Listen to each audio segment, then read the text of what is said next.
د انسانانو په زړه کې یعنی یو قسم درد وي، د انسانانو په زړه کې اندېښنې او غمونه وي، د انسانانو په زړه کې خفګان وي.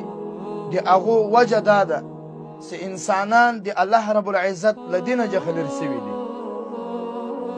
ځکه د کم انسان په زړه کې چې د الله محبت وي، د رسول الله صلی الله علیه وسلم محبت وي، د الله رب العزت د دین محبت وي، د دغه انسان په زړه کې هغه بېچیني، هغه بې آرامي، هغه درد، هغه خفګان د زړه چې کوم ده هغه ختم وي. ځکه الله رب العزت فرمایي الا بذکر الله تطمئن القلوب، خبردار اطمینان د زړه چې کوم ده هغه په ذکر د چا د الله رب العزت کې ده.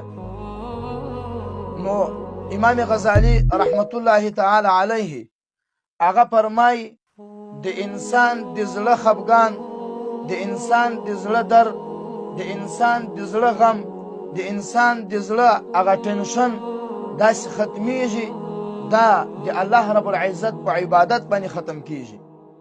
نو هر انسان کدا یې چې د ما په زړه کې 24 غنټې غمونه وي، 24 غنټې دردونه وي، 24 غنټې د ما په زړه کې خفګان وي، دا انسان د راولاړ سي دوه کاره دي شروع کی.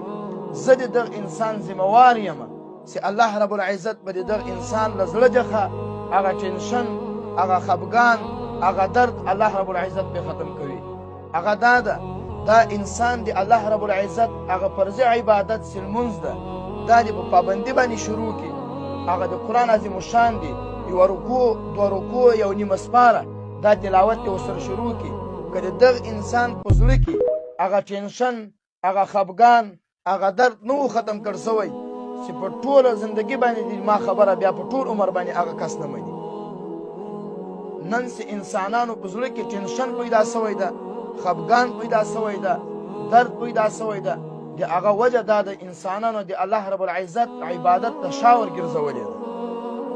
که موږ څومره د الله رب العزت عبادت رانیسو، که څومره د الله رب العزت عبادت کوو، د الله رب العزت د عبادت شوق په زړه کې ساتو، دا زه تاسو ته په قسم باندې ویلی سم که تا په زړه کې د یوې ذرې په اندازه باندې خفګان بیا رالی. موږ او تاسو د یارې نظر وکړو په دنیا کې چې مسکینه طبقه ده، په دنیا کې چې ډېر غریبان طبقه ده، په دنیا کې چې بېروزګاره طبقه ده هغه علما دي. موږ او تاسو د خپله معاشره کې یارې سوچ وکړو. نن چې په ټوله دنیا کې غټ سکونت اصیل ده، غټه خوشحالي ورته اصیله ده، بېچیني هغه د ده په زړه کې ختمه کړ سوې ده، هغه ټینشن د ده په زړه کې نشته، هغه د علماو ده، هغه د طلباو ده، هغه د هغو انسانانو ده چې د چا ډېر تعلق له دینه سره وي، د چا ډېر تعلق د الله له عبادت سره وي. د دغه انسان په زړه کې هغه بېچیني، هغه ټینشن، هغه درد هغه ختم کیږي.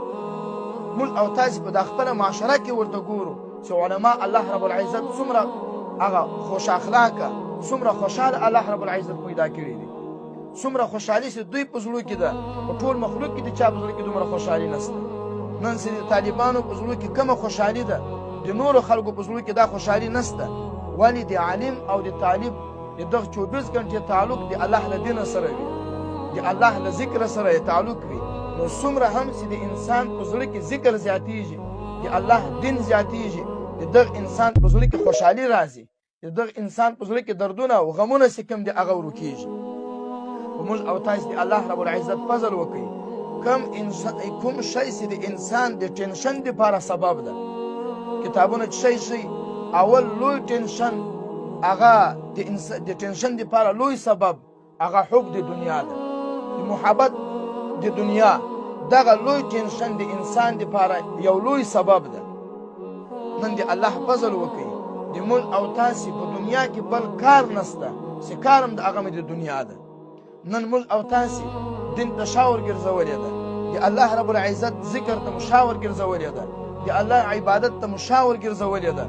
ټول میانان او ټول عاشقان هغه په دنیا باندې یو، که کم ده که لوی ده، که زوړ ده که ځوان ده، دا ټول د دنیا طلبګار یو. او بیا د دنیا طلبګاري ګوره، دنیا چې سړی طلب کوي، رزق چې انسان ګټي، د خپل کاروبار چې انسان کوي، دا حرام نه ده. په کاروبار باندې هم الله رب العزت انسان ته اجر ورکوي. د بچیانو په روزي ګټلو باندې انسان ته الله رب العزت اجر ورکوي، خو لیکن دا په هغه وخت کې چې اول ته د الله رب العزت هغه فرائض ادا کوي، له هغه څخه وروسته بیا د خپل رزق طلب چې ده کوي. داسې به نه وي چې تا د دنیا په خاطر باندې د الله دین پرېښی وي. لکه دا نن سبا موږ او تاسې ورته ګورو، بعضې دوکانداران دي داسې دوکانداري کوي، دی جمع ورته پرېږدي، حتی لمونځ ورته قضا کوي، حتی یو بل فرضي عمل هغه ورته پرېږدي، خو لیکن ګراک نه خوابدی کوي، ګراک نه پرېږدي. حتی په هغه دوکانداري کې په هغه سودا کې درواغ یایي، په هغه کې ملاوټ کوي، په هغه کې دوکه کوي، په هغه کې ناحقه قسمونه کوي. د دې دپاره ګوره نو اوس دلته تاسې ناحقه قرآن کوي، ناحقه قسمونه کوي، ناحقه درواغ یایي او ملاوټ کوي، نو معلومه ده چې په تا باندې د الله دین نه ده ګران، په تا باندې دنیا ګرانه ده، د تا په زړه کې د دنیا محبت ده. دا زه قسم درته کومه چې اربپتي در څخه جوړ شي، کروڑپتي در څخه جوړ شي، قسم په خدای که د تا له زړه څخه غم، د تا له زړه څخه درد، د تا له زړه څخه ټینشن هغه بیا ووت، الله به دې تر د غم په لوی ټینشن باندې اخته کوي. دا هلته دنیا وګټه، ښه ډېره دنیا وګټه. صحابو کې نمونې موجوده دي، صحابو ته الله ډېرې لولو دنیا ورکړې وي، خو لیکن دا ډېره دنیا ګټل ګناه نه ده. له ډېره دنیا سره سره د الله رب العزت ډېر ذکر وکوه، د الله ډېر طاعت وکوه، د الله رب العزت چې کوم فرائض دي هغه په خپل ځان باندې عملي که، دا خپلو د الله تعالی دین ته په دنیا باندې ترجیح ورکه. د تا په زړه کې به ټینشن هم نه وي، د تا په زړه کې به خفګان هم نه وي، د تا په زړه کې به خوشحالي بیا راځي. او نن سبا